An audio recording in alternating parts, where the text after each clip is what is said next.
रसूल अल्लाह ने 5 खूबसूरत हदीसें बताई। नंबर 1, तुम में से बेहतरीन शख्स वो है जो ना किसी को तकलीफ दे और ना किसी की तकलीफ का जरिया और सबब बने। नंबर 2, जो शख्स दिन में 10 मरतबा सूरतुल इखलास पढ़ेगा, यानी कुल हु अल्लाहु अहद, ये पूरी सूरत पढ़ेगा, अल्लाह ताला जन्नत में उसके लिए महल बना देंगे।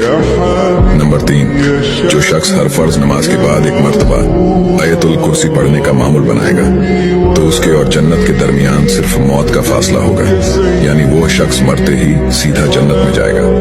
नंबर 5, जो शख्स घर से निकलते वक्त ये दुआ पढ़ेगा, बिस्मिल्लाहि तवक्कलतु अला अल्लाह ला हौला वला कुव्वता इल्ला बिल्लाह, तो अल्लाह ताला शैतान के शर से उसकी हिफाजत फरमा देता है और जिस काम को वो निकला अल्लाह ताला उसमें आसानी पैदा फरमा देता है। नंबर 5, रसूल अल्लाह ने फरमाया, वो शख्स हरा भरा रहे, हंसता खेलता रहे। जो शख्स मेरी हदीस सुने उसको महफूज रखे और उसको दूसरों तक पहुंचाए।